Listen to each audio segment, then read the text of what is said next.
a motion to approve the agenda for today? I'll make a motion. Second. All right, I got a motion from Councilor Gerard, a second from Councilor Stevens. Any questions or changes? All right, all in favor? Aye. Opposed? Passes. Public input. Anyone from the public, please stand and state your address and reason for addressing council. I think I was the only one, so. Not today? No. All right. All right, we'll go on to item number 3, the announcements. Next council meeting is April 20th, 2022. It's the regular meeting at 7:30 here in council chambers. PEROC is scheduled to meet Wednesday, April 27th, 2022 at 8 a.m. here in council chambers. The next planning commission meeting is scheduled for May 2nd, 2022 at 7 p.m. here in council chambers. The borough offices will be closed Friday, April 15th, 2022 in observance of the Good Friday holiday. The Borough of Hatfield Earth Day event will be held Saturday, April 23rd, 2022 from 8 a.m. till 12 p.m. at Franconia Auto Repair. The borough offices will be closed Thursday, April 28th, 2022 from 12 to 1 p.m. for training, and that training is going to be cybersecurity awareness for all employees. And the Spring Town Hall is scheduled for May 11th, 2022 at 7 p.m. with a meet and greet from 6 to 7 here at the municipal building. All right, any questions?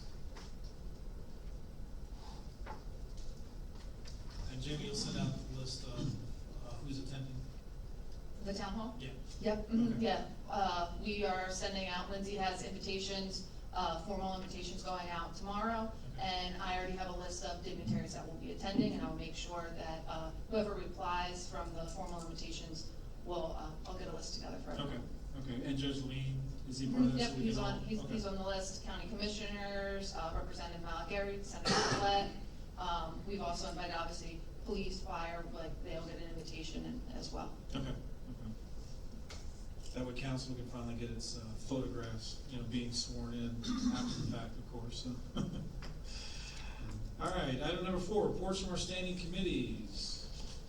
So I will start off with budget, labor, and finance. I don't believe there's anything of note to really talk about, and we'll get to some of the budget numbers later on in our discussion.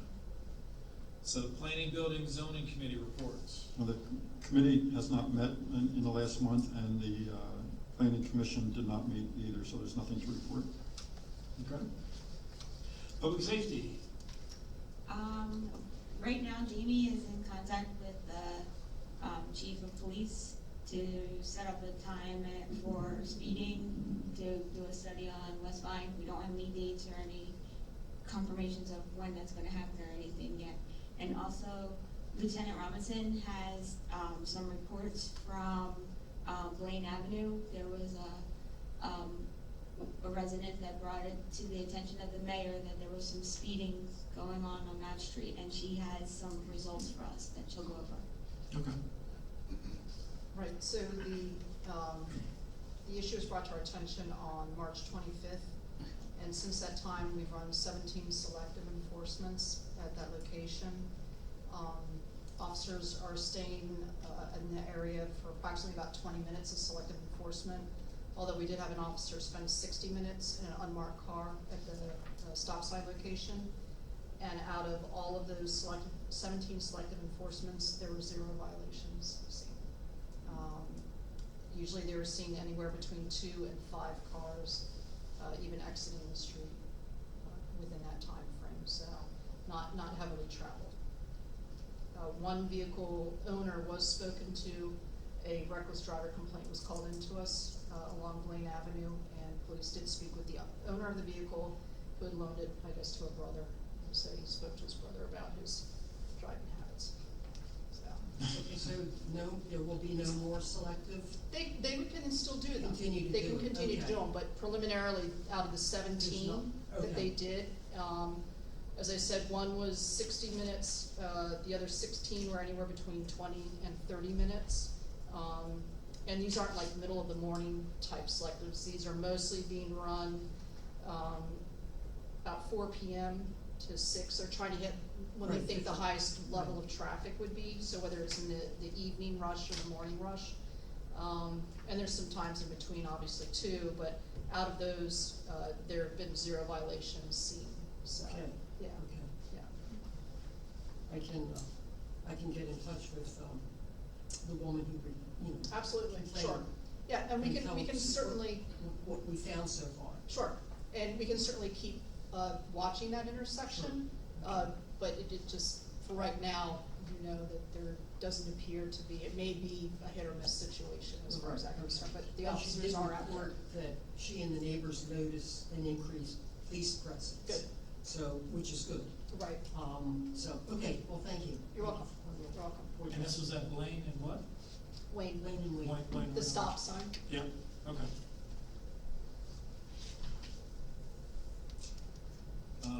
Yes, a question, the Vine Street, didn't we do a traffic study back, I think it was 2010, 2012, something like that? Yes, so Chief Tierney had stated when I talked to him after we received the complaint that we did do a previous traffic study in the past 10 years. It was done.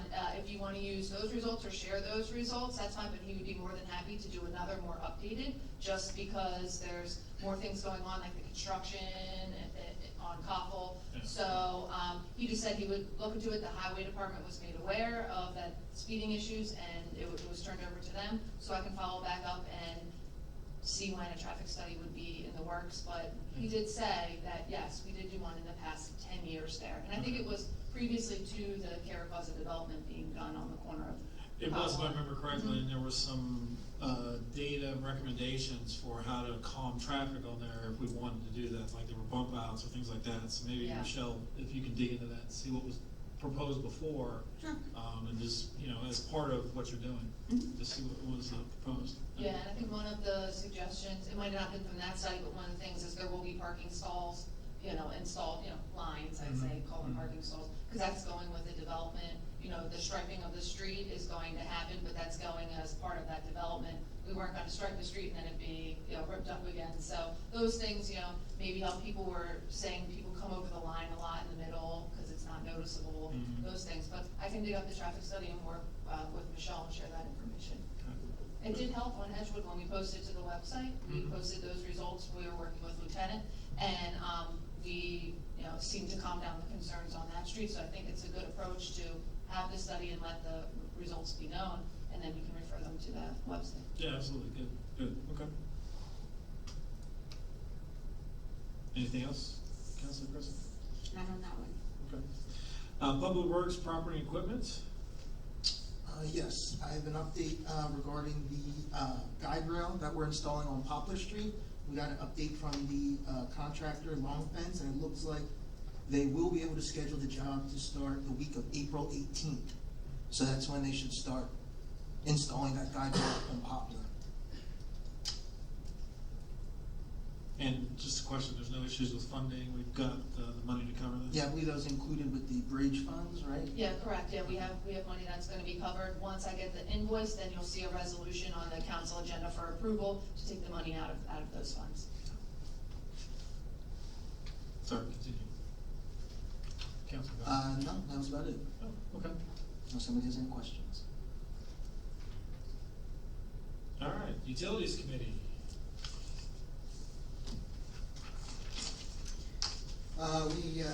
We had an impromptu behind the meter update meeting, Zoom meeting. And due to the installation of the CTs and CVs by Carn Duff for the behind the meter final installation, we discussed the proposed total shutdown of the borough electrical system for an approximate 4-hour span, including the best date and the times to do this. After discussion related to the information presented to the committee by Jamie Snyder and Steve Fickert that they obtained from Carn Duff, Brooks Instruments and the borough's public information officer, it was decided that it would be done on Sunday morning, April 24th, starting at 12:01 a.m. and lasting until approximately 4 o'clock a.m.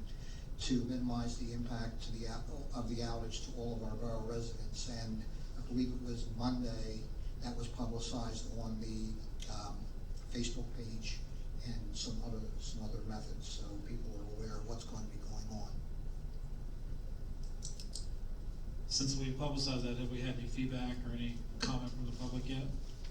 Yes, there's been some comment on social media. Some of those comments we did address privately. Some were related to health issues and health questions, so we didn't want to post those publicly. So we reached out individually to those residents that had those questions. I had not received any feedback like from admin or any phone calls regarding that. Though I will say that letters went out yesterday to every resident and every business owner in Hatfield Borough. So those that do not have social media or do not follow us on social media might not be aware. So I would just assume that maybe I'll get some calls and some emails to admin with just questions. How we are logging those is Lindsay is logging all of the social media questions. Any questions that come into the staff in the building are directed only to myself and Public Works Director Steve Fickert. We will be answering those questions. We will also be logging them and sharing those with the Utilities Committee in case something comes up where we need to make a decision on how to respond if we don't previously have a policy on how to respond to that. We have put a news blast or news article on our website. We're making a section about that. And that section, I just sent Lindsay some links tonight that are basically like tips and tricks that residents can use in preparing for a power outage. Those are provided by like ready.gov or Red Cross or AccuWeather, and also CDC has guidelines on food storage and preparation for an outage, and if your outage is long, when food could go bad and how you could check that food. So that's also going to be something that is added to the website. And finally, we have made cards that will be passed out as a reminder for those residents that encourages them to attend the April 20th, 2022 council meeting, where we will go into deeper discussion about the electrical outage, and we will have representatives from AMP, Car and Duff, and Power Secure here in attendance and or on Zoom if they cannot be physically here in Hatfield Borough, where any questions can be answered at that time.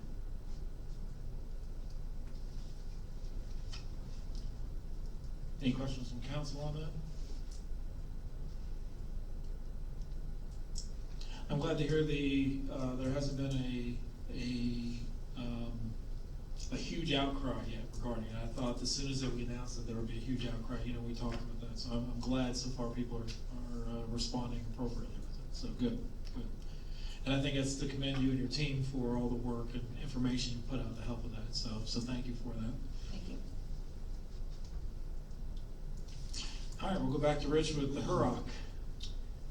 Okay, under old business, we have the Business of the Month recognition. Businesses being honored this month for Brooks Instruments, Casey Saloon, Dataflow, and the Desai Market. The response to the request for pictures to be taken of the business owners has been sort of tepid, and there was a discussion about honoring specific longtime businesses in the borough, such as Hatfield Rubber Company, in the future with a proclamation by Borough Council. Our Earth Day celebration, all is ready for the event on April 23rd, with the exception of traffic control coverage by the Hatfield Township Police Department, which they will not do so. Instead, we would be using some public works employees who are certified flaggers, as well as signs on East Lincoln Avenue for traffic control. The newsletter, the final version of the current Borough Informer, this says will be sent out, but it already has been sent out shortly to all borough residents. And the new magazine style format has been finalized and will be instituted beginning later this year, and year still being called the Borough Informer. Founders Day has been scheduled for Saturday, June 26th, with the return of full pre-COVID attractions such as face painting and other activities. The quasi-Centennial celebration 2023, there was a discussion about holding this on a separate date or on the same date as Founders Day in 2023. And the consensus with the committee was to hold it the same day as Founders Day next year, since it would be less expensive and could be integrated into an expanded Founders Day celebration. Also discussed was the possibility of buying some tents instead of renting them for the expanded celebration, which could then be used by the borough for other future activities. Under new business, the committee financial report was presented, and there were no changes in the account balance since the last meeting. and the volunteer fire company, there was a discussion about providing more support for the Hatfield Fire Company in terms of fundraising and volunteer recruitment using various methods, including inclusiveness in borough publications and social media, partnering with the Hatfield Township, and some funding incentives. Members of the committee believe that the fire company and its recognized stellar reputation in the firefighter community is an integral part of promoting Hatfield Borough as a business-friendly location. These ideas would need the support of Borough Council. Any clarification, is Founder's Day the June 26th, is that Saturday, or is 26th on Sunday? It's the Monday, the 27th. Okay. 27th? Yeah, Monday. Monday. We'll get the 26th in here. That's a I think, Sunday. you got that from, there was some discussion about next year's Founder's Day being held on a Saturday because of it yeah, being you're right. the anniversary celebration. This was old age. Yeah, so what was discussing was moving it to a Saturday for next year and expand the festivities for the 125th anniversary. Oh, okay. And just throw in here, you mentioned about Hatfield Rubber. I did find out that Circo Hatfield Rubber, this is their 60th year in business in the borough, so it'd be a great time to recognize them. Wow, 60 years. That's impressive. All right. Next, Dual Action Committee. So the only thing I have to report is I have reached out to Tom Zipfel about scheduling a meeting with him. The idea is to kind of work out a framework by which we would set up regular meetings between us and the township to talk about how we can partner on things. So I'm still waiting to hear back from him. In the meantime, I would encourage council and the public to go ahead and submit ideas. Anything they have that might be a good idea that we can address with them at a later time. So, any questions? All right, Mayor Gerard. I have nothing to report other than the fact that I may not be receiving people in person at the Borough Hall, but I am getting emails. So I am receiving communication from our residents, which I'm happy to report. That's it. All right, any questions? All right, we'll go on to item number 5, reports and correspondence, monthly investment. Included in your packets this evening was the cash accounts report under monthly investments for January and February. March could not be included because the packages went out before she could reconcile for March. So here's where we stand for January and February. And then also you can see where our investments are for capital reserve, sewer capital reserve, sewer and electric. Very similar to last month. Is it my imagination or the numbers getting smaller? Yeah. The negative numbers getting smaller, so. Good, okay. Monthly EIT and LST? So in your package was the monthly EIT and LST report. Just to highlight, year to date, we're at $115,000 for EIT, and last year we were at $111,000. So we are, a little bit ahead of schedule. Same for LST, year to date, $12,000, and last year we were roughly around 10. That can attribute obviously to more people going back to work, and hopefully those numbers will continue to climb. But as projected, we are moving in the right direction. Good. Monthly year to date? So this is a report that Diane and I have been working on, and with your feedback have made some additional changes this month as well, including what we have in the budget. So for our revenues and expenses, what we had budgeted for 2022. She has taken revenues and expenses and broken that down into the percentage that's been used thus far. So you can see totally that we have received 17% of our revenues and used 16% of our expenses. We're just looking for feedback. Does this working? Are we going in the right order? Are we moving forward in the good direction? Are you guys happy with this report? Is there another way you'd like to see it? As I committed being the manager at the beginning of the year, I just want to be more open and transparent with our financials. I want to have the conversation with the financials throughout the year and not start that conversation in September.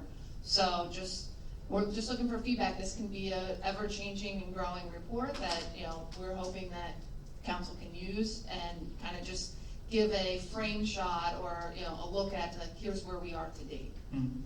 So this is kind of with some things that you had suggested. I think we're heading in the right direction with this. Okay. with Budgeted materials. I did actually work using the numbers, the actual numbers. I did actually set up a spreadsheet, and I have office hours tomorrow, so I can show you what I have. Okay. And you can, give me some feedback on that. Okay, great.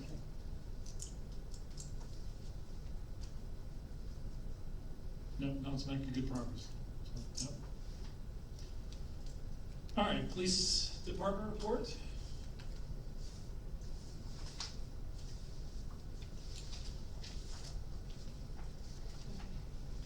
All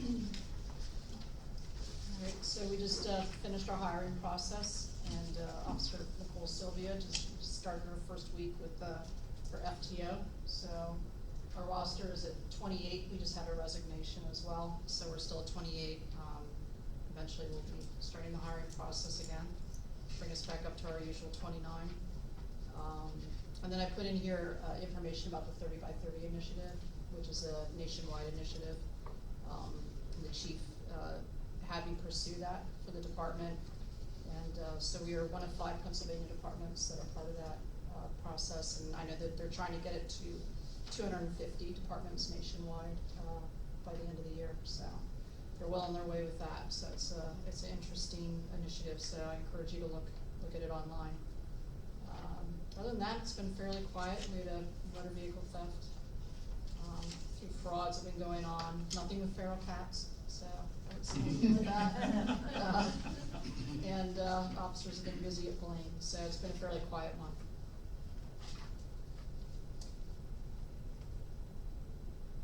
Okay.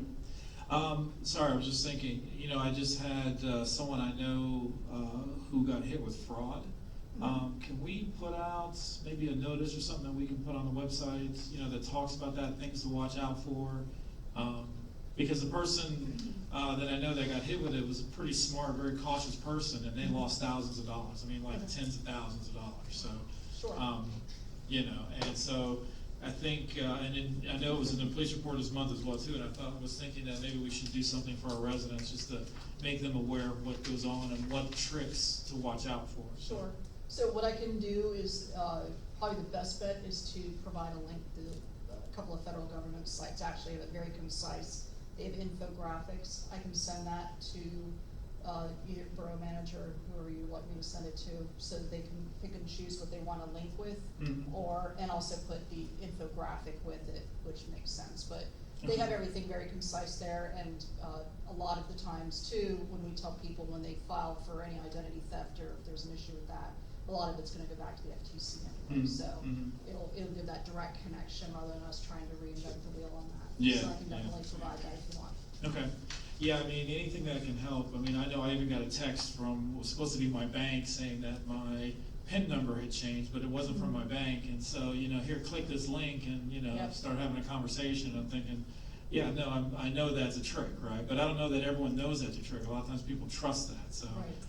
and this person, basically, it was one of the software protection companies, I forget which one, and they pretended that they were that company, called in and basically started a process, introduced money into their account and, went through this whole process over several weeks of draining their account. So, yeah, I was really surprised. I mean, this person is really heads up and smart. So I think it's something that especially our older residents should be aware of. So this was an older person that was fooled with it as well. So Okay, absolutely. great. I think that'll be great. So,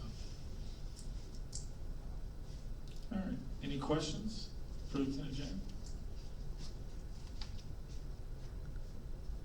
Seemed like it was a relatively slow month. Was that my impression? Nothing that's out of the usual, put it that way. All right, that's the way we like to keep it, so. Fire department report? There was no report included in your packets, but I did want to highlight that I think we all can say we were very much appreciative of the tour that we received in March, and very thankful. And I know that we'll make a commitment to support the fire company moving forward and support their initiatives. And if you had any questions, I know Butch is always in attendance at these meetings, and I'm sure he'd be able to answer any questions that you would have.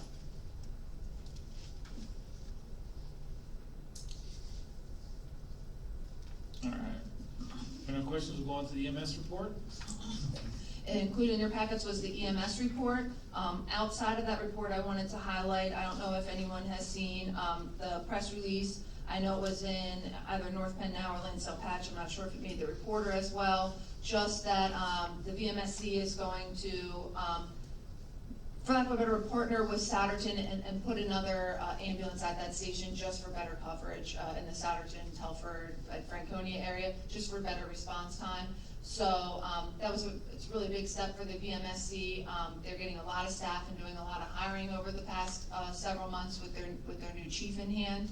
So it's only positive things that we're hearing about the VMSC, and I think that was just another step to show how they are continue to support our community and our surrounding communities and their response time.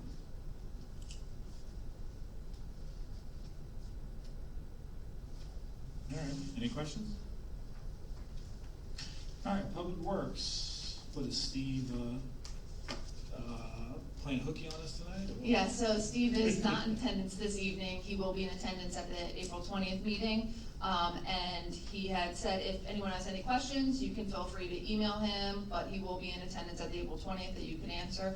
And maybe I can answer if there's like a question that came up, but he will be in attendance at the next meeting. Was there anything specific to highlight? I mean, it didn't look like anything out of the ordinary. Yeah, no, I asked him today, and he was like, no, just, typical trash runs, typical maintenance, things that are coming in and going up. I think right now, the biggest thing that's going on for his department is starting to get the parks ready for the summer. We're looking to hire for summer help. And we're finishing the televising for the East and West Broad Street Sanitary and Storm Project along with North Main. So Bucks County Water and Sewer was out there with our public works staff doing some televising this past week. So those are some things that are bigger ticket items that have been coming up, from his report. Otherwise it was just, maintenance, vehicles, those items.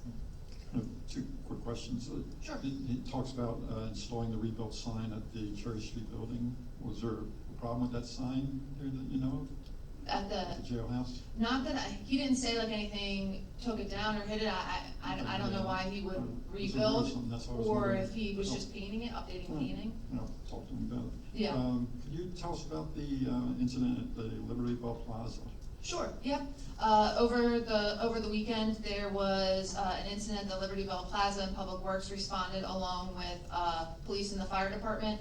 A gentleman backed his vehicle into one of the tables at Liberty Bell Plaza. That's right next to the trolley stop where the eat-in tables are. I believe it was just a mistake of hitting the gas versus the brake and totally destroyed the table. So police and fire came out. We had taken pictures.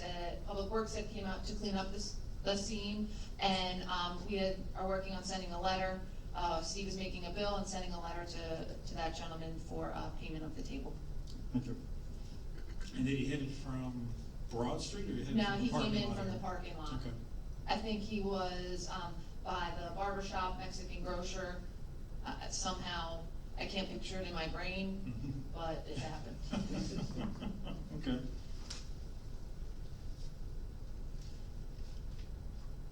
And we don't need to report on the incident that happened with the tree taking out the power line. I don't know whose property that was. Yeah, I'm not sure. Yeah, so. For those who don't know, that was mine, so. All right, engineering report? The engineering report was in your packets. I just wanted to highlight, you can read through the report if you have any questions, but I really wanted to highlight the Orchard and Forest Way Sanitary Sewer Replacement Project. We are coming to a final conclusion with Ole. We are working on final payment, but part of that final payment that we had agreed on, between the engineering, myself, Steve, and Dolly was taking out the, final restoration and the punch list items off of that.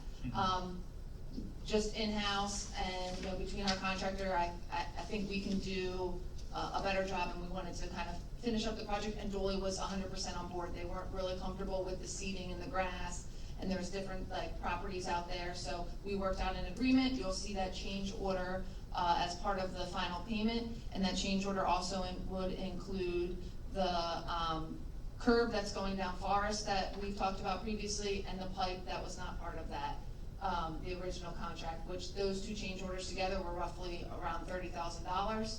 But we are gonna receive roughly a $12,000 credit for the final punch list items, including like lawn and seating and restoration. Sorry, there were sirens outside. Okay.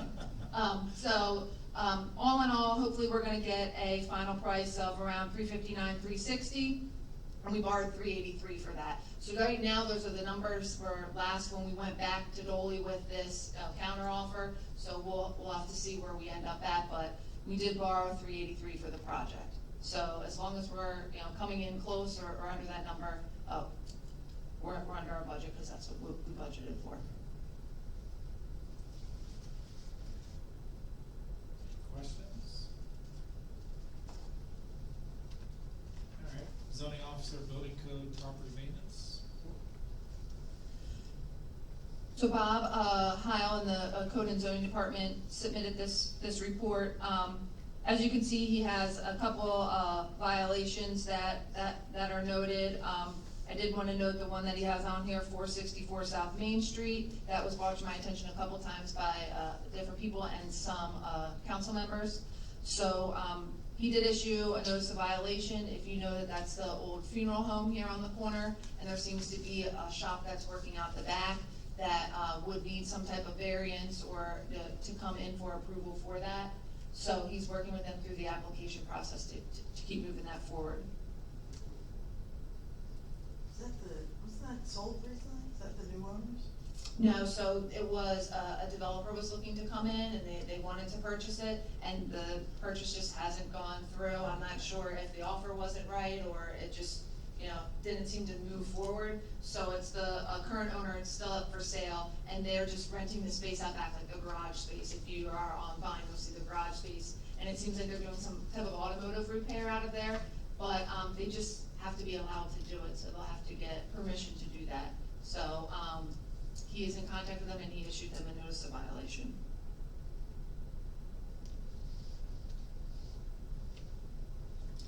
Fire marshal, fire safety inspection report. So all I have for fire marshal and fire safety inspection is that the fire safety inspections are underway. Bob's doing them. He still seems to be able to be in here the normal hours, Tuesday and Thursday, 8, 8:15-ish when he can get in, and stays till roughly 12:30 some days. Doesn't seem to be needing more hours at this time to complete those. Once Katie receives payment for those, Bob schedules them, so they have a nice system working, and he's able to fit it in during the hours that we have scheduled for him at this time. All right, have a pool advisory. The pool advisory, these are the minutes that we received from one of our advisory members, Caitlin. She does the minutes for the pool advisory. Just wanted to include these if you guys had any questions. I know that the website's up and running. You can register for your pool passes. You can get family passes are back this year, which was a nice addition. I know everybody likes the family passes. So that's going on. And how they're doing it this year is just easily how they did in the past. You go to the hatfieldtownship.org, go to their website and sign up, and you can become a member of the Hatfield Aquatic Center.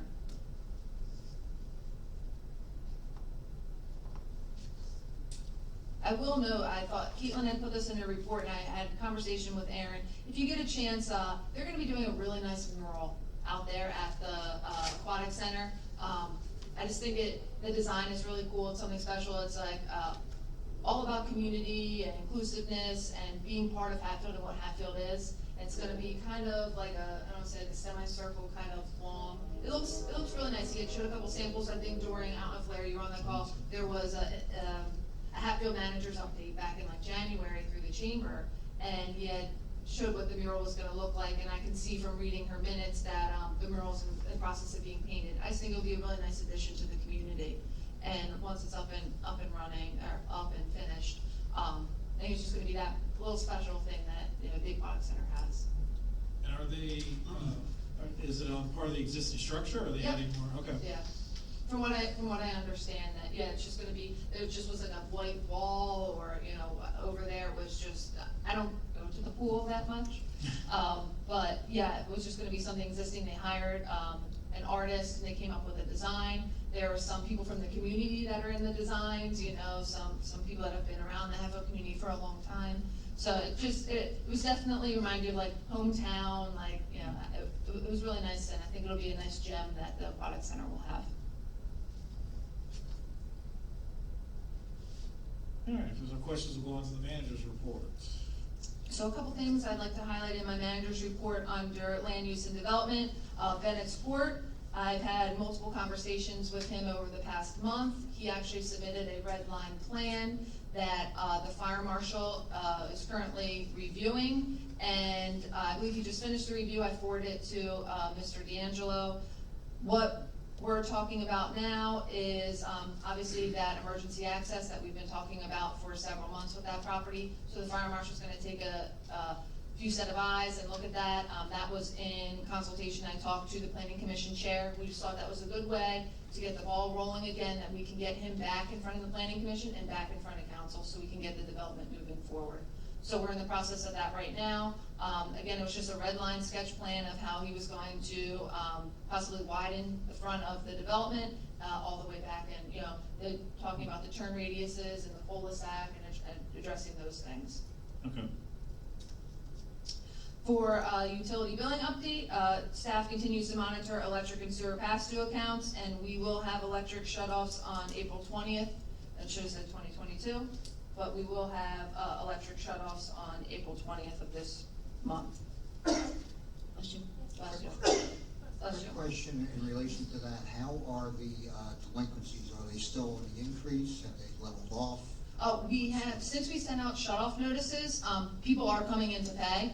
But as we've talked about during the utilities committee, they are higher than they've ever been. And I can't think of another reason why, besides that people are just ignoring the fact that your electric cannot be shut off in colder months.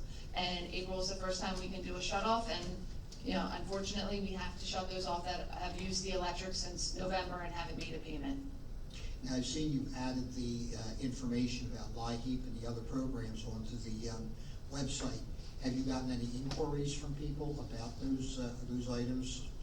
I'm sure you don't have any way of knowing if they're clicking on the link to go and find out. But Yeah, the only way we know is when they apply for LIHEAP, and LIHEAP calls the borough, and we verify that the account is all electric. So to qualify for LIHEAP, your house can't be heated through oil or propane. Your house has to be heated through electric. So that's the only way that we know, that we verify, and then we receive a LIHEAP check in the mail that David and Diane process.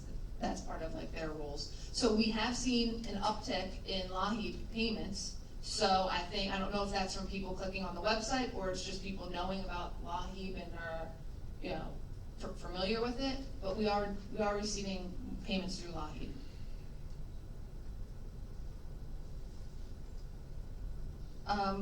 For 2021 outstanding project updates, I want to let you know that AJ Jerk was in yesterday to start working on some of their final restoration and completion for the bridge. You know, they had cracked concrete that was, you know, out on Hattrick's driveway apron, so they were in and they replaced that. They'll be back in to do some of the seeding now that it's getting a little bit warmer, and we can do seed, straw, and hay, or seed and straw, I'm sorry. So they have been back in and are making good on their maintenance bond and their restoration. Under PMEA update, if you are planning on going to PSAB this year, myself and Jeffrey Stonehill, who is the Chambersburg manager are hosting a get-together. Tentatively now it's on Saturday night because we know PSAB starts on Sunday and there's just a lot of stuff going on, but what we were thinking of, just hosting it in one of the spaces in the lodge, and just come out, talk public power with Jeffrey and myself, who are both board members on PMEA. If you have any questions, if we can run some ideas off each other. We're just trying to get together at least more than once a year at the conference, which seems to be the only time that PMEA can gather during the year. So I'll keep you posted for those of you that are interested in attending PSAB, when exactly that gathering will be. And if you want to come down and hang out with Jeffrey and I and talk public power, we'd be more than happy to hang out with you. And finally, items of interest on that, PSAB conference registration, that's still open.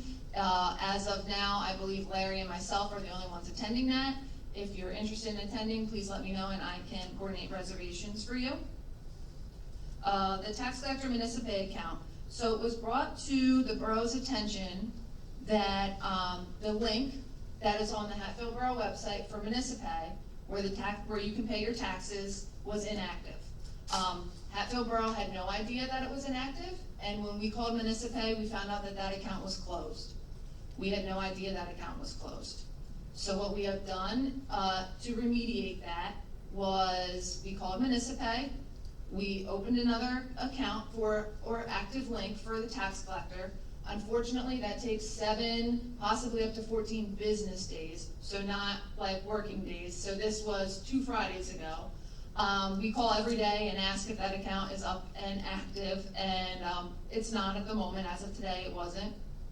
As soon as that is up and active, we will post that link to social media and let everybody know. And in response to, there was some people that brought this to our attention via social media and calling into the office. We have addressed that on social media and did make a statement that we are aware that this is going on. It was just a miscommunication that the account was closed, and we would have no idea that the account was closed. We were only notified because somebody went to pay their taxes and they couldn't. So we are working our best, and I know it's not a fast process, but we are working our best to remediate the situation and get an active link up there so you can be able to pay your real estate taxes on time. It will be up before the discount period is over, which is the end of the month. So it will not have an effect on your discount period. You still will be able to pay during discount. Jamie, did they give you a reason why? What happened? Why it was shut down, the account? Yeah, Yeah, I believe the account was shut down because the previous tax collector had, it was connected to her bank account, and that bank account was shut down because she closed the account and she's not the tax collector anymore. So, sure, now that hindsight is 20/20, thinking of that makes total sense. We just didn't know. That's just not something that we thought about, and it was just obviously a miscommunication when, things were starting and things were taking over, that was connected to a bank account that was closed, so that account was closed. It happened, and we are doing what we can to move forward. I'm just surprised that they don't have any way of automatically notifying you and saying, hey, this account was closed, what are you gonna do? Is it, are you just done with this, or? Right.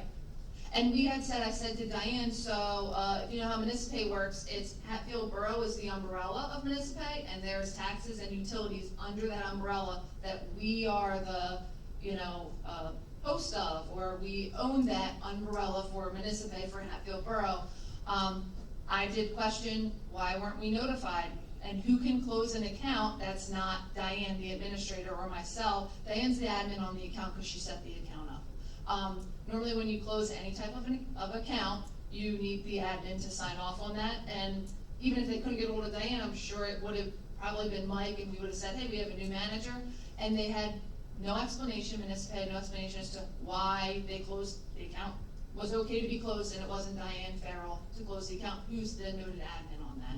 So I think there was just fault on municipal's end as well. There's, miscommunication and fault on both ends. And it's unfortunate that we had to find out by people not being able to pay, and we couldn't find out in January or February, but nobody went to the website to pay until they got their tax bill. So, that's where we stand right now.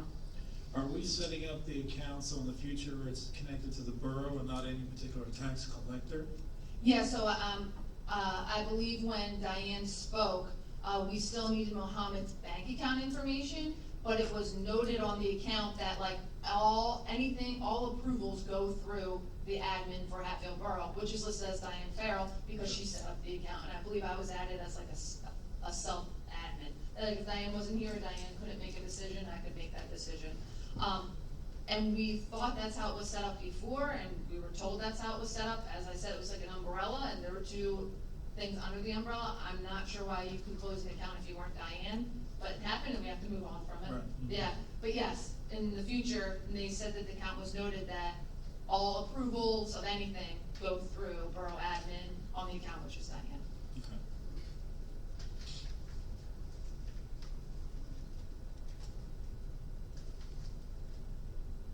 And I just have one question. We didn't talk about the SEPTA property appraisal. Was that done? Is it finalized or still in the works? Still in the works. Okay. Next is the 309 connector route update. Wanted to let you know that Representative Malagary hosted a connector route update meeting for managers and others who wanted to attend on March 25th. And it just gave an update on phase 2 and 3 of the connector route. So the Township Line Road and how it's gonna go out to where I think the new chop facility is located. It used to be Biggie's Bar. There's a new chop facility out there, and we'll have a semicircle or a circle turnaround. So if you go to, if you Google the 309 connector route and go to their website, it should be, they said over the next week they were gonna update the phase drawings, so you can kind of see where we stand.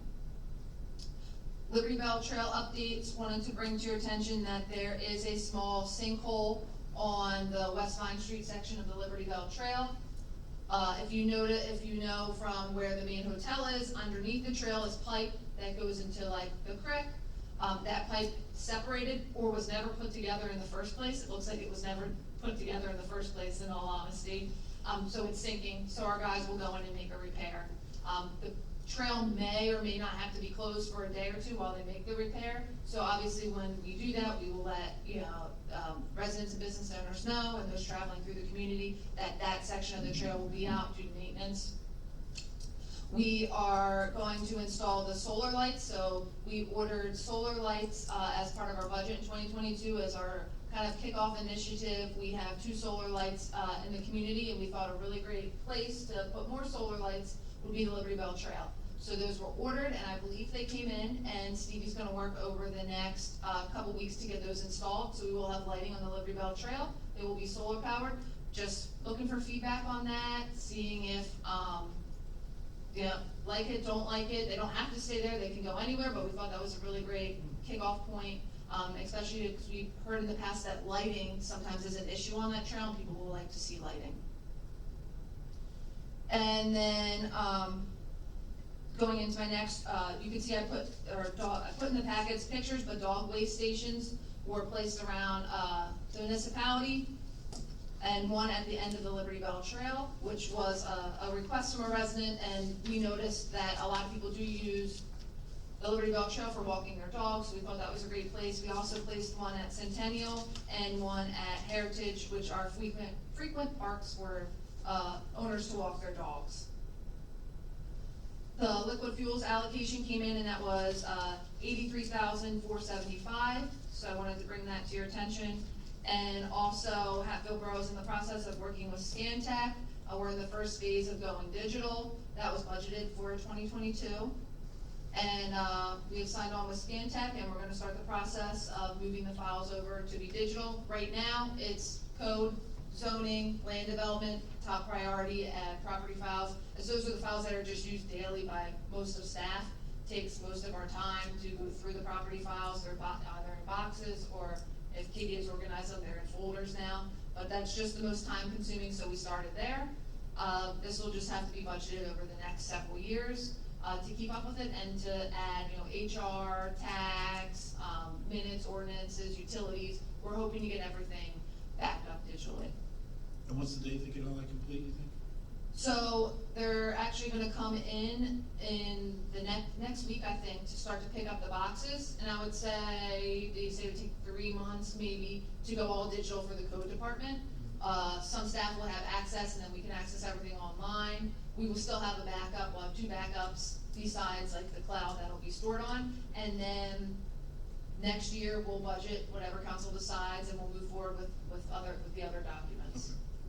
So when you put the, building and zoning and land development stuff digitally, are you doing it by address?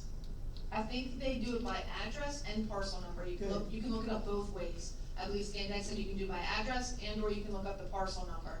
But I was like, well, I don't know parcel numbers off the top of my head, I know addresses. Right, people don't know their own tax parcel number generally, but they know their address. And it's rare, not impossible, but rare in the borough that an address changes. So I think doing it that way instead of the old fashioned way of doing it by the applicant's name would allow us to find the records a lot more easily. Yeah, so that's, that'll start, like I said, and next week I believe they'll be in for their first box, and what they do is they come pick up a box, take it, scan it, we'll pick it back up and kind of just move through the process and see how long it takes. I think it said it'd take maybe roughly 3 months to get them all done, because that's all they do. Scan it, and then it'll set us up with a portal where we'll have access to the files. Legally, what are we responsible for once they're scanned in? Do we still have to keep the physical documents as well? You can destroy certain records after a certain period of time. We have adopted a records destruction policy that's in accordance with the law, but the problem with land is you really ought to keep those records as long as you can. Okay. You know, because a borough as old as Hatfield, we have to know when our zoning started and when it changed, because a lot of the buildings here were built prior to zoning and may have rights as non-conforming. Right. You know, so I Well, think no, we ought to just- keep them as long as we can. Yeah, no, I was just curious when we started thinking about hard copies versus now everything being digital. You know, obviously we keep the digital copies, but do we still need to keep the hard copies of everything as well? That's what I was more curious about. That's a good question. I don't know how confident are you that the digital is okay? Yeah, at this time, we decided that, we were gonna keep all hard copy files, just at this time is what we decided. We did adopt that policy, that's been it, we can pass a resolution with what we can and cannot, or what we choose to get rid of. But at this time, we're gonna keep them, and I know that just seems a little weird if you're going digital, why are you going digital? But especially for the property files, like, those were the main files that we said, we weren't willing to, property and land, we weren't willing to just go digital, even though we have a digital, and then we also have a hard drive backup as well. We weren't comfortable with that. Sure, down the line, other files, yes, I can see us, you know, as long as we meet the 7 years or whatever we have to keep, I can see us getting those property files. At this time, we just weren't comfortable getting rid of hard copies. No, and I think the plan's good. I was just more curious from a legal standpoint, you know, how, because it seems as if the law in the past is always written thinking about physical documents, not digital documents. Right. So I was wondering what that distinction was, because now you can actually keep digital records longer than you would physical records. Physical records, Yeah, yeah, so- that's true, that's a good point. I think records destruction policies apply equally. So I think if you have it in electronic format, you're probably okay. Okay. But it's also one reason why we often record things, like stormwater management agreements and stuff like that. They're recorded in, Norristown in perpetuity. Because, you know, they pass with the property, and when we're all gone, somebody's still gonna have to know whose job it was to take care of that detention basin, so. So the real saving grace is, if it's something that you want to have forever, think of either putting it in a deed or an easement and recording it. Yeah. Okay. Yeah, no, I think your policy and what you're doing is perfectly fine. Like I said, I was just more curious about, you know, how the law is addressing that, so, okay. Yeah, well, I mean, and it's always up to whatever the law says, and if we decide in the future we don't need something, or, yeah, I think that can be decided by council, because those documents, it goes into a resolution that you pass that acknowledges what you're getting rid of. So I think that'd be, if you guys think some things need to stay and some can go, that's definitely open for consideration in the future. Yeah, like I said, I think having the physical copies for a while too, to make sure that we're scanned in correctly, that we can access all the information that we have physically is a good precaution to that. So, no, I think your approach is correct. So. Are there any other questions for my report? One additional question that's not in the report. We had talked about park benches for both Centennial and for Heritage. Mm-hmm. What's the status of those? I can get you the exact, he sent me an email because it was gonna be part of, the plates that will come up later. Centennial Park, 3 tables are planned to be replaced this year. Edgewood Park, they have 5 benches. Heritage Park, there are 2 tables planned to be installed this year and 2 benches planned to be installed and added, and they were, ordered. Okay. Yeah. So we don't have a date as to when they're No, gonna. I know they were ordered and they were planned to be installed, that's what he wrote. And obviously we'll order and replace the one from Liberty Bell Plaza, so. Right, okay. Yep. Yeah, if we can get dates on that, since the summer is coming up, so. I we'll be think good to he know. ordered them, I wanna say, I believe it was last week, so my theory would be, but I will confirm with him, when they come in, they're going out. Hmm. So, but I will confirm with him Okay. on a date.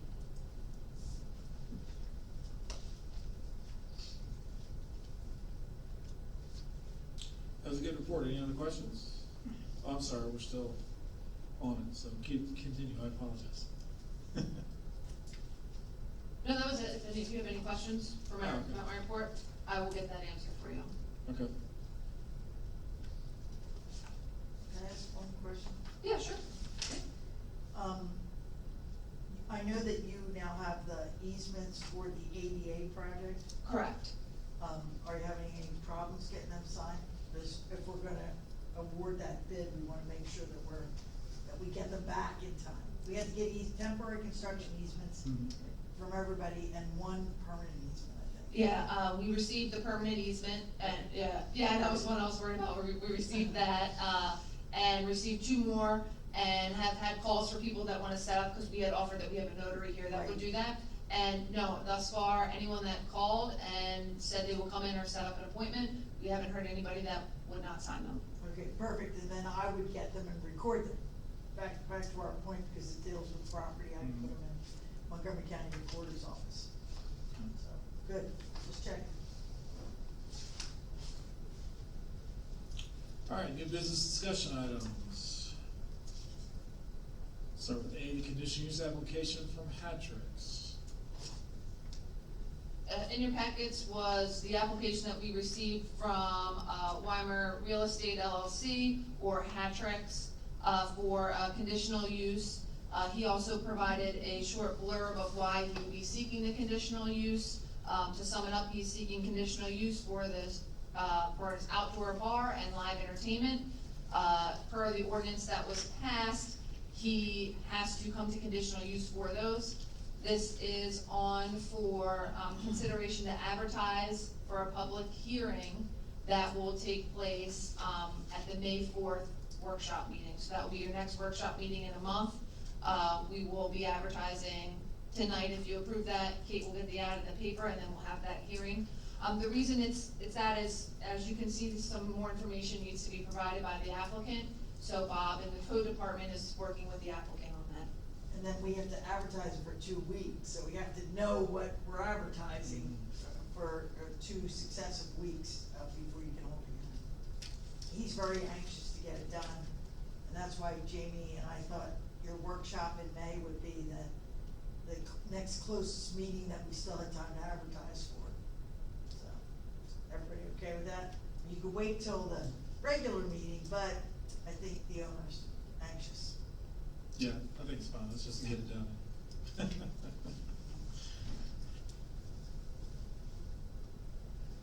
All right, B, the 2022 curb ramp and ADA bids. Results. So included in your packet was the 2022 ADA and curb ramp and bid results. As you can see, Drumheller Construction, Inc. Was the lowest responsible bidder in the amount of $160,155. This is on for consideration of approval this evening. I will add that we budgeted $179,500 for ADA ramps, so this did come under what we had budgeted for 2022.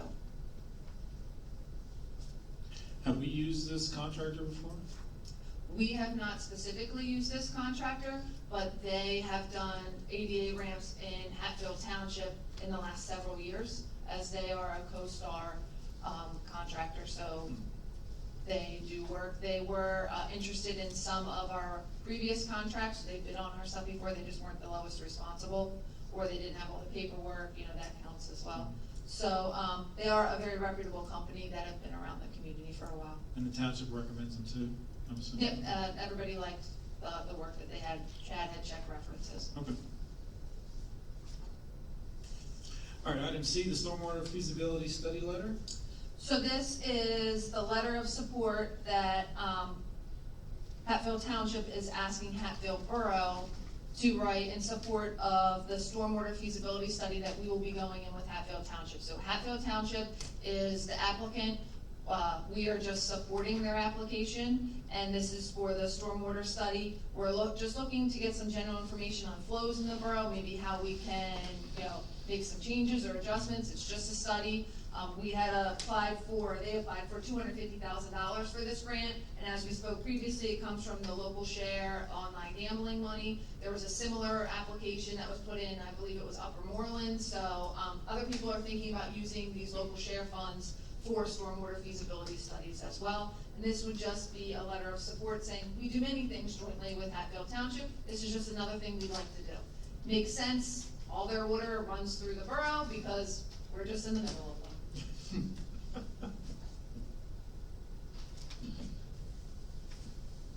All right, item D, if there's no questions, item D, the MS4 draft pollution reduction plan. So this is a requirement of the 2018 MS4 permit application process. We have to publicly hold a meeting and talk about and allow for comments the draft pollution reduction plan. That just talks about ways that we are thinking about stormwater management, how we're reducing sediment that come into the borough, what are we doing with it, are we being environmentally friendly about it? We thought that because we were having the town hall meeting on May 11th, that this would be a perfect opportunity to go into detail about MS4 and Hatfield Borough, about this plan that we are going through the permit process for, and the steps that we're taking to address stormwater, because stormwater has been a concern for residents in the area over the past, year or so, especially since Ida.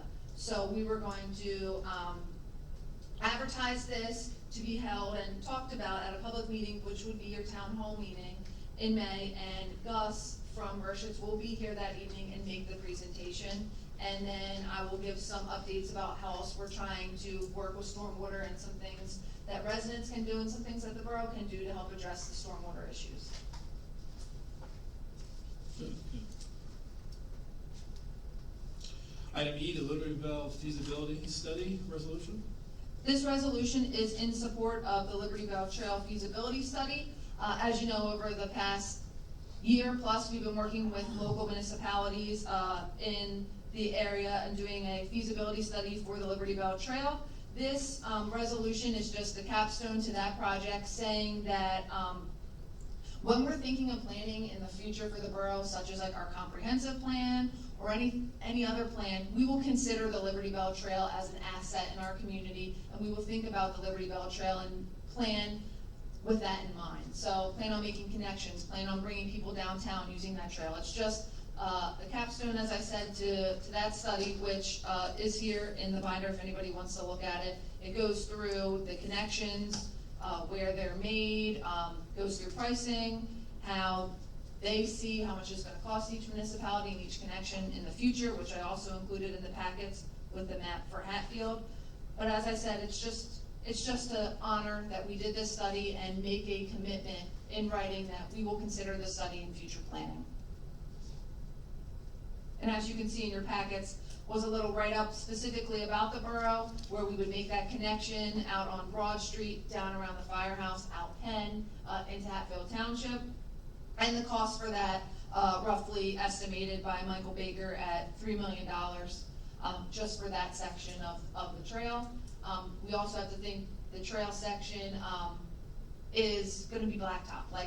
The trail standards for, isn't gravel, white gravel that's there now. It's paved I think it might be 6 to 10 foot wide. It's definitely a little bit different than we have, so that can contribute to some of the cost. When I saw it, I was like, $3 million, that's a lot of money, even if you go for a grant. For everybody together, it was 12 million. So we're talking about what's the best for the future. Is it best for Hatfield Borough and Hatfield Township to do a joint grant together? Is it best for all of us to do a grant together? Though 12 million seems like a very large number to get, funding for. So we're still in that process of having the conversations. But to finish up, we wanted to pass that resolution to just honor the study. I can also post the study on the website if you'd like, the feasibility study, so residents can have access to it as well. Yeah. Maybe just note that we haven't committed to spend $3 million on it just yet. Yeah. Before you get flooded with those questions.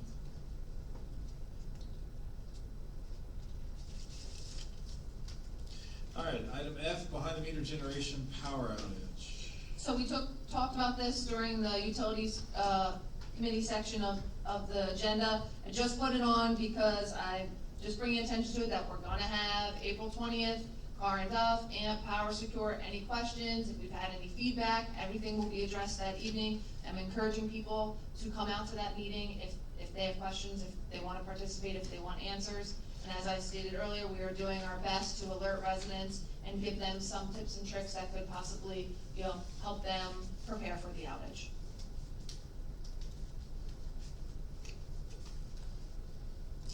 Item G, deputy tax collector.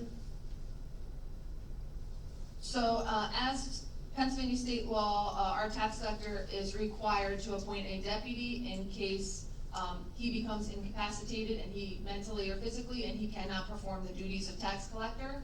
Mohammed has requested that Rafi he told me how to pronounce it, Bahardin, is interested in being deputy tax collector. I asked Mohammed a little bit about Rafi, and he had said that he's known him for 12 to 13 years, was a good friend, a borough resident, was very instrumental in getting the Lansdale and the Hatfield mosques up and running, really community-oriented gentleman. So he, Rafi had said he was interested, so I just put this on for consideration. At the next meeting, you can approve Rafi, and then we can make it final, and I'll submit all the documentation to the state.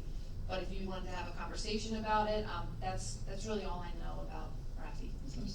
We don't have to publicize this or anything, do we? No, but I think he's gotta get more than our permission. We have The to other say it, taxing authorities. yeah, and I think he has to submit it to, I thought it was like the county, yeah.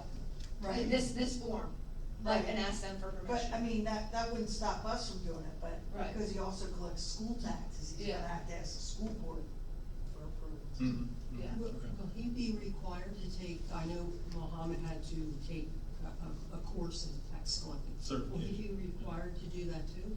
No, I believe what the law that I'm familiar with was that, everything would fall still under Mohammed, and including like compensation and including bonding, like how Mohammed is bonded for this. The deputy does not have to get bonded on their own, all of that falls under Mohammed, so Mohammed is still the responsible one at the end of the day, whether he collects the taxes or not.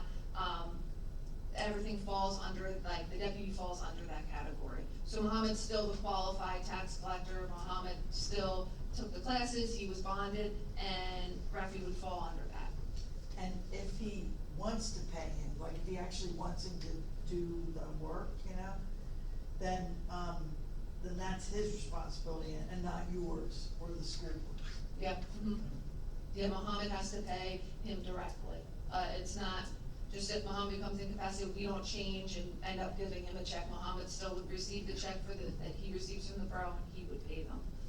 I know previously, past tax collectors have appointed other tax collectors in other municipalities, so, that were certified because had to be because they were other tax collectors, that served here, and I know, Does he have Lansdale's for a while? yeah, so, the previous tax collector appointed Lansdale's tax collector to be their deputy. I think the Hatfield Township appointed Talmenson's tax collector to be the deputy, like, that just, so then they would be qualified and have those.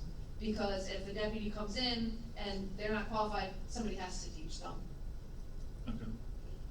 Yeah, I was just curious, like you said, if Mohammed, if our current tax collector became incapacitated, and the other was taken over, Mohammed has to be certified, so does the other one then have to go through that certification process to assist? Yeah, so, that seemed to have fallen under, that would be Mohammed's responsibility, that person wouldn't have to then go take the classes and pay. I think you have to pay a fee, like he had to pay to take that. But they always ask, when I had asked a bunch of questions to PSAB, they always said, oh, you can refer to your solicitor for that. And I'm like, oh, yeah. But from the way that I read it. We did look it up. Yeah. We did look it up. Yeah, the way that I interpreted by reading was like Mohammed still is the tax collector, no matter if he is incapacitated or not, he's still the tax collector, everything falls under Mohammed. So Mohammed is responsible for Rafi, or whoever he would appoint.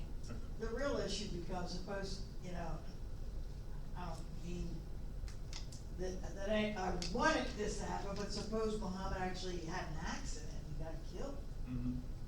Then this guy takes over, but he may or may not know what he's doing.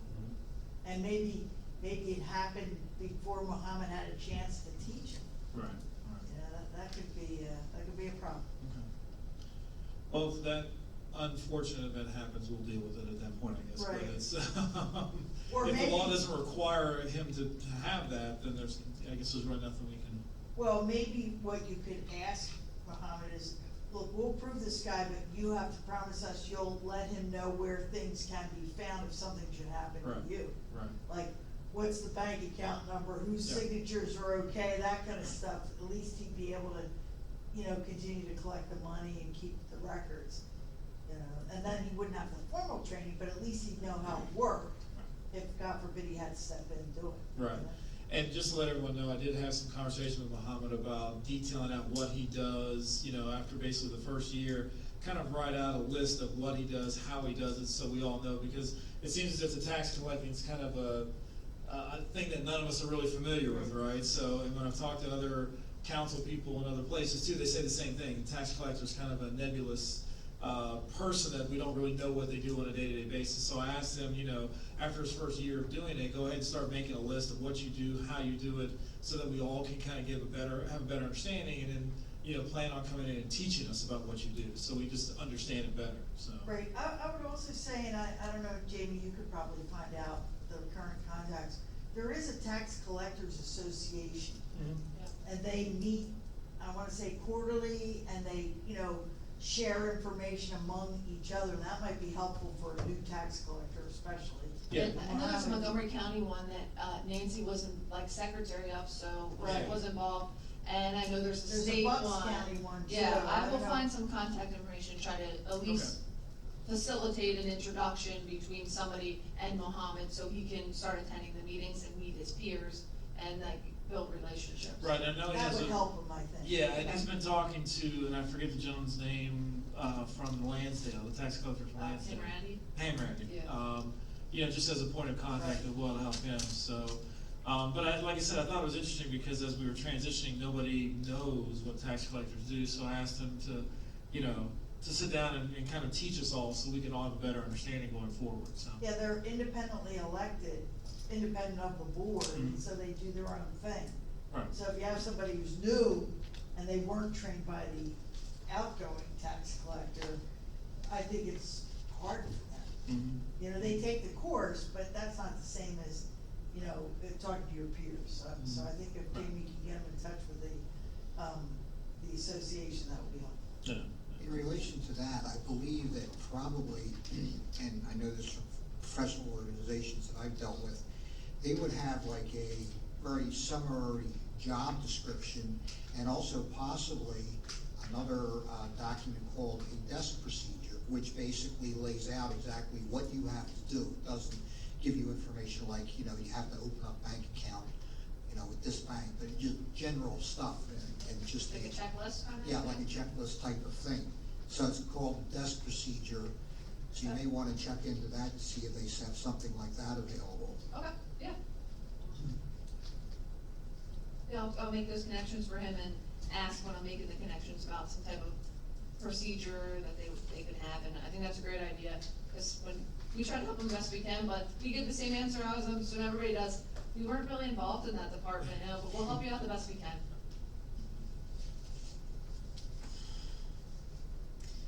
Yeah, but just speaking in general, I don't see, and I've met Rafi before, I don't see any issue with having this person there, and, from a character standpoint. So I don't see any issue with that, so, if we have any concerns going forward, we can address those with Mohammed, but like I said, I don't have any at this time. I'll put it on for action for the next council meeting. Okay. Item H, PSAB conference. So the PSAB conference, each borough needs to elect a voting delegate and an alternate. The voting delegate just makes or votes on behalf of that borough, say for resolutions or for vice president or second vice president elections that are going on in PSAB. So the only qualifications is you have to attend the conference. You have to be a council member or a manager or a staff member that's attending the conference. To date, Larry and myself, as I mentioned before, are the only ones attending the conference. If anyone else is interested in attending the conference, let me know. Otherwise, since it's only us two right now, it would be Larry or I being your delegate or alternate, and I would nominate Larry as the if he was okay with that. But whatever works for Larry. So if anyone else wants to attend, I'm still open to set up reservations. Otherwise, at the next council meeting, if I don't have anyone else sign up, I'll put Larry as voting delegate and myself as alternate. Larry, if you're okay with that. Okay.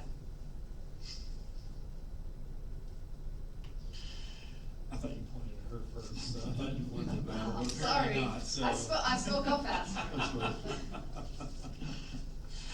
All right, item I, the 250th anniversary of America. Yes, thank you. Our nation will be celebrating its 250th anniversary in 2026, and although it's several years away yet, kind of wearing two hats right now. It's a few years away. The Hatfield Museum and History Society thinks it would be a good idea for representatives from both Hatfield Township and Hatfield Borough to meet along with the society to start thinking about how each municipality might want to celebrate this historic anniversary, and if we might want to plan any joint celebration events.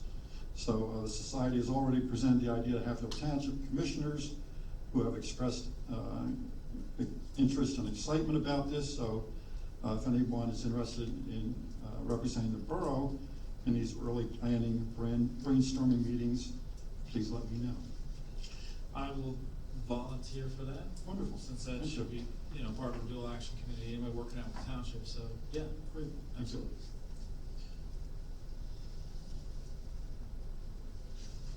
Thank you. Item J, the borough event tent purchase. All right, earlier this evening, I passed out to everybody a tent purchase versus rental break-even analysis. There was a discussion that came up in relation to the, part of it being in relation to the Centennial celebration scheduled for next year. And they were expecting to expand on Founder's Day at this point and have some additional activities. And possibly, we were discussing about renting a tent or a number of tents for the expanded celebration. We started having a discussion about down the road, if we're going to be having any other celebrations similar to this, whether they're a regularly scheduled one or out of the ordinary type, about either purchasing tents in lieu of rentals. So I did some investigation, and Jamie provided me information about historically what they had paid for renting tents. And one thing, first of all, I passed out to you on the sheet. At the second portion of that, there's a figure that's incorrect. I was interrupted when I was putting this together to forget to correct it. This purchase section at the bottom says $3,061.92. That should be $3,402.10. What I did was I took the figure for a 20 by 30 size tent based on historical prices that Jamie had provided to me. And the price for renting the tent was $286.65 for one event. There was also an installation charge, which, based on the information she gave, was $75. So the total cost for that rental was $361.65. She also provided me some information on purchasing the tent. Same size tent to purchase without the installation would be $2,652.13. The installation, if we used our own public works people, I'm estimating would be roughly about the same, $75 per event to do it. So I did a break-even analysis, and the cost for us to break even, we would need to buy a tent and have it for 10 events, and also including the installation, to just about break even versus going out and renting a tent each time over a span of 10 years. So my thoughts, just wanted to see what people's thoughts were about, do we want to continue with just renting, or do we maybe think about investing and actually buying the tent for our own use and using our public works people for the installation whenever it's necessary? I have a question.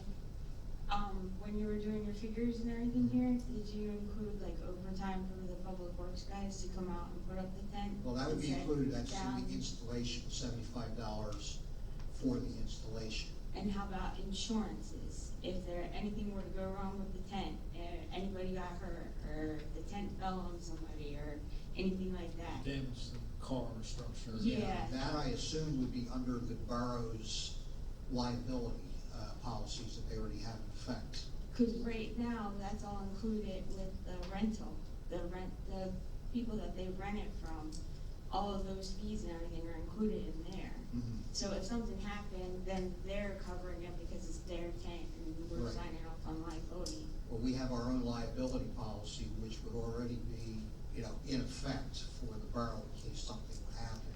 If the tent was damaged too, we purchased it, then that would, my assumption would be that would be covered under our insurance for the damage if the tent was torn or something by a windstorm. And liability, if the tent collapsed on somebody, we would, I believe, if I'm not mistaken, that would be covered through the borough's insurance. Do you guys have any? Well, we were talking about the liability policy, that to see if it would 100% be covered, though it would be our purchase, so I believe it would fall under, and you have liability insurance for your specific events. So when you have an event, your rider for your liability covers anything that you would have, your event, someone would fall and break a leg on going on the sidewalk, you have liability because it's part of your event. So I would assume, because one, we would purchase it and own it, it would be covered under that liability policy. But I can obviously check that liability policy, and if we were the ones installing it, I would think our guys are covered under our liability policy. If they would install it and they didn't nail it into the ground hard enough, I'm thinking, and it fell on somebody or something like that, I think the borough would be covered. Not saying that moving forward someone wouldn't come after us for negligence or something, because that's always possible. But I believe our policy would encompass all of that, but I can always double check. Yeah, I think from the break-even analysis, correct me if I'm wrong, Rich, wouldn't include, unless there was an increase in our liability coverage because of the tent, we wouldn't include any of those costs in the break-even analysis.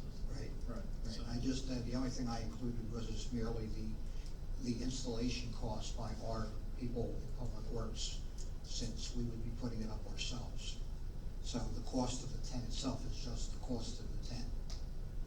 So does that include the overtime and all that kind of No, stuff? that would be in my figure for installation, because a tent shouldn't take more than an hour to put up. I mean, if we're talking one tent. So I can't imagine there's gonna be really any overtime, unless, there could be, if they're doing it on a Saturday morning, let's say, something like that. Yeah, I would think that so historically, we've only rented a tent for one event every year, and that's the Founder's Day event. They do set the tent up during the day, they would set the tent up during the day, which would be their regular hours, but they would be required to work overtime to take that tent down after the event. They get overtime for working an event, and then the overtime would just continue for however long it took them to dismantle the tent and pack it up. So if that was an extra hour and the event ended at 7 and they got done at 8, they would get paid overtime for that hour. If it's on a Saturday and your event's on a Saturday, they would come in obviously an hour early or an hour and a half, however long it was, and they would obviously stay an hour and a half month later, everyone was to dismantle the tent. But the only event that we've ever had a big tent, just because of the open space and why we use it, was at Founder's Day. And that, as I said, could be done during the day and then dismantled in the evening. And as I say, this is really a discussion point. I mean, I'm not advocating we actually do it, just throwing it out there for consideration. You know, if we're gonna do this over a span of time and maybe even expand, you know, it's 2 events a year, maybe, so. And the discussion of a tent, or tents came up when we were discussing, particularly next year's events, and where we plan to make it an all-day thing with lots going on, and what if it rains, you know? We can't really cancel it, so the idea was that if we had tents, we can at least do some things under the tent and have some type of event regardless of the weather, so that's where the discussion started with looking at tents and possibly purchasing them for ourselves. That's it. That's all I have on that, so just to bring it up for consideration, discussion. Maybe the property and equipment committee should look at it closer and make a recommendation. What's the lifespan of a tent? I would estimate, and I don't know, I'm not an expert on it, but I would say probably 8 to 10 years. And I was just saying long. I thought maybe even longer. that's what I was thinking of, because I was thinking if you only used it once a year, and it takes you 10 years to use it up, I don't know that you save any money doing it that way, you know what I mean? If it's gonna need to be replaced again in 10 years. Well, I'm not Something else saying to it would think need about. to be, I was just basing this on, you know, what the cost would be. Right. And where we would come to a break-even point versus renting one the way we. Right, and you might use it more often. And it could if you last owned for it. 20 years. If you had it, you might use it more Right, often, you might and use it at all. It could last for 20 years. Part of it too depends upon how it's stored. If it's not stored properly, tents can get mildewed, and they start deteriorating. So that's another consideration too. Something to think about. Yeah. I will call a property and equipment committee meeting, and we can discuss it. I can also share with them, which I shared with you, where funding would be available for this purchase if you wanted to do it in 2022. We've gone over, I had shared with when we were talking about some other things, some funding options that council can have this year if they want to move forward. I'll share that with the committee, and the committee can make a recommendation, provide that to council. In the insurance with that too? Yeah, I Would did. acts of nature be included in that too? Like if it was windy that day and the tent blew away, or if it tore, or? Yeah, I'm not 100% sure, I'll have to check our policy, but I know that for like events in the past, we always had the pop-ups or the easy-ups, and if something would happen to them, we've never like put in a claim like for that if they blew away or they tore, so I'm not sure, but they are property of Hatfield Borough, but a lot of times property is bigger purchases that have to meet a purchase amount, like it might be your property has to be over $5,000 in value to even pay anything, depending on what your deductible is with the policy. And I know mostly for property and equipment, our deductible goes between $500 and $1,000 for a deductible. Obviously, that's way more than the easy up even cost. Yeah, so it would never be worth it for that small of an easy up, which we do have, I think, 8 to 10 of that we use for events. But I can look in and give property equipment those questions as well, like talk about the policy, what we have, and, you know, try to address some of those questions. If we can too, if we can define, you know, like right now, we only use it once a year, but do we know we would use it additionally as well? Cause that would then help justify it, but again, if we're only still gonna use it once a year, I don't know that it's really gonna justify it. Yeah, I know now, historically, we've used it once a year because of Founder's Day and there was open space.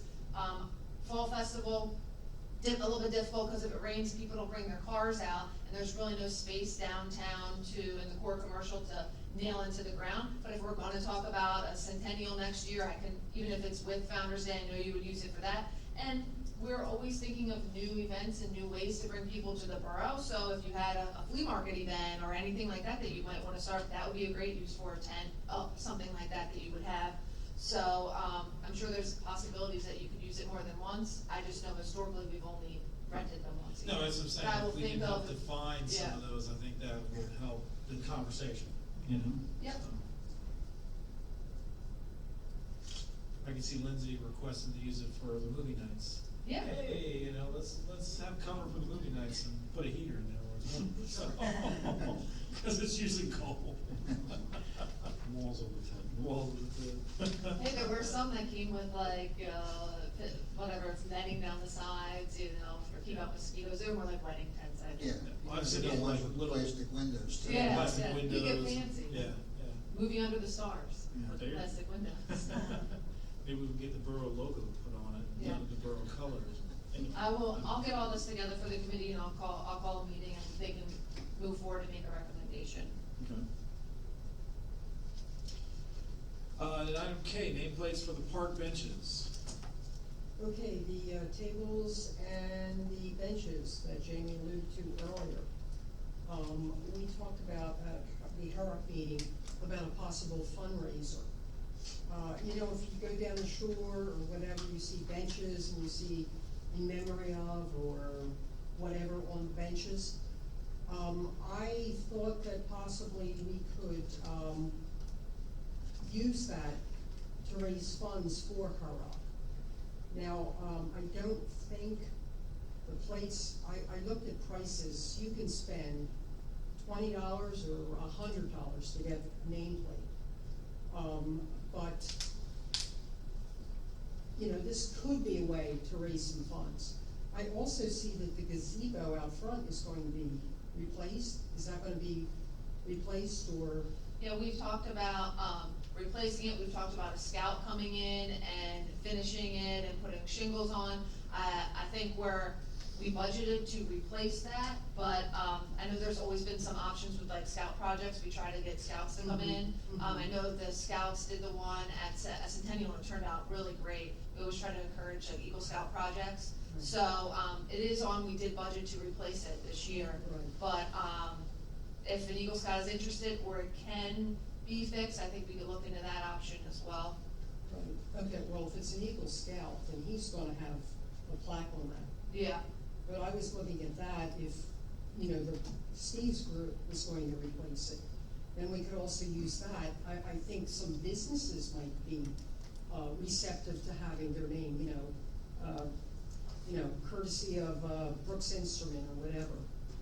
So we could sell, raise some money that way. Don't know if I don't know if that's a good idea.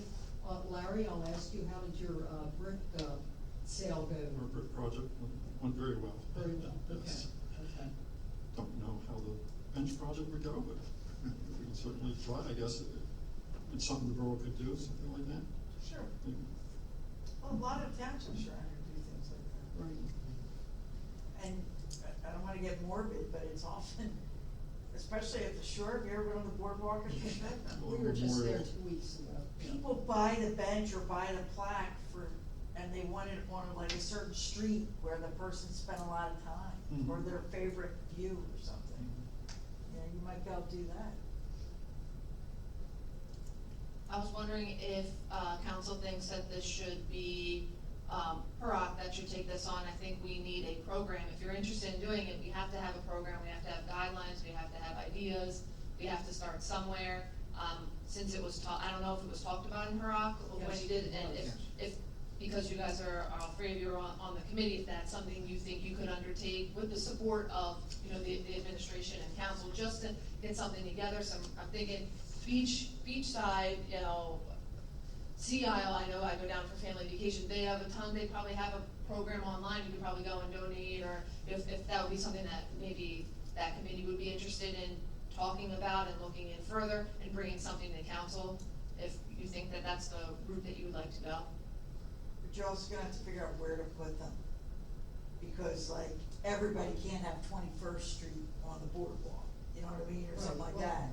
well, I would- And I think here, the sidewalks in the core commercial district, you can put some, but not too many, they might get in the way. Well, I was looking at the benches that we already Right, budgeted in to the buy, parks. so it's not gonna be an extra Right, expenditure. it'd just be the- We're gonna spend the money anyway, And the placement's already Right, done. and so it would only be the cost for the plaques, so.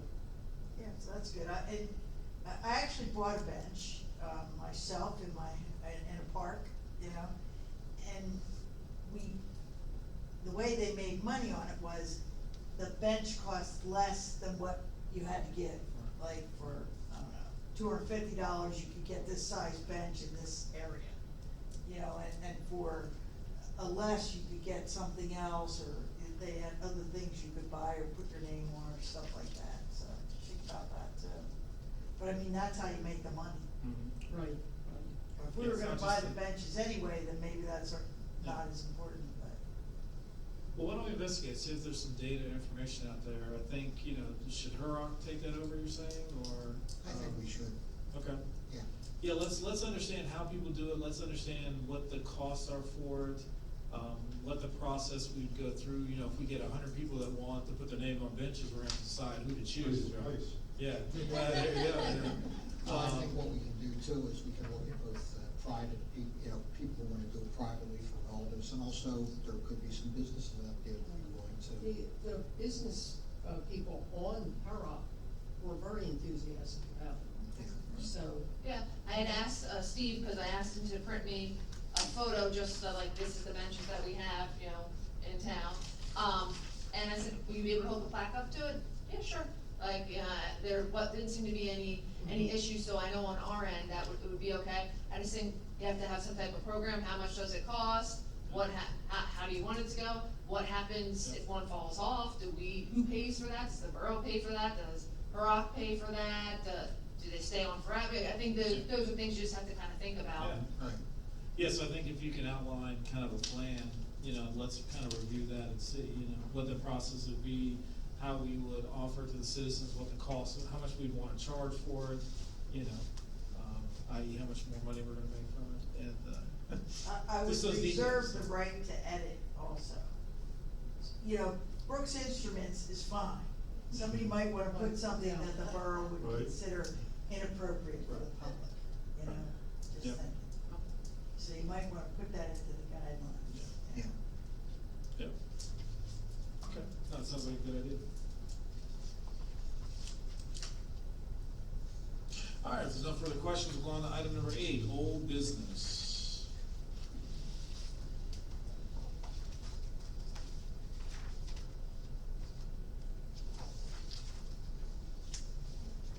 I don't think there's any old business to discuss this evening. Okay.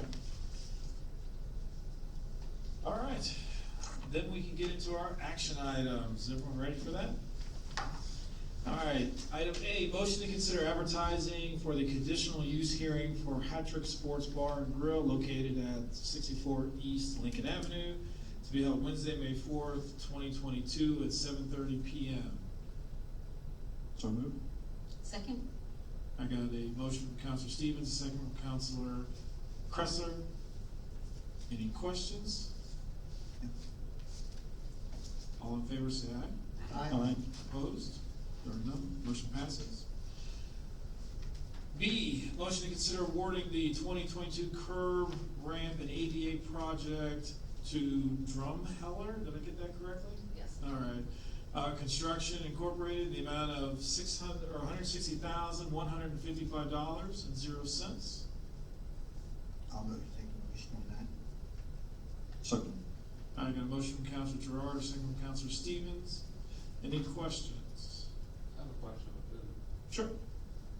I don't know if it was the reason why, but when they did the ramps on, I guess it would be North Wayne, in advance of the paving project there, Mm-hmm. they also made residents replace certain portions of their sidewalks. Right, every year we go through, when we do that, and let people know, and then the option, correct me if I'm wrong, manager, is that they can get in with the contractor as well, and it's less expensive since they're already mobilized to do the work for us. So you, That was kind of where I was going. If that was the reason, I mean, I see the bids have a square, foot for just removing and replacing concrete sidewalk.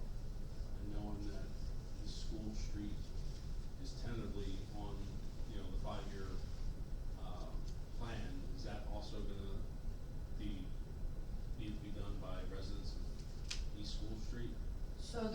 that this one is in for East Lincoln Avenue mostly is because the borough is paying for East Lincoln Avenue, because we did, out of ourselves, because we did the revitalization downtown with the bricks and the blocks, so we felt we could not ask business owners to replace those sidewalks when we, as the borough, did the revitalization that made the sidewalks with the bricks and stuff, so we're replacing that. When it becomes to East School and Orchard and, well, there really isn't any on Forest, East School and Orchard, you will be receiving sidewalk rejection letters, and on next year's bid, you can go with contractors, and we offer the contractor at the bid, when we talk about like the bid opening, and he comes in and we have a pre-construction meeting, we're like, hey, these residents got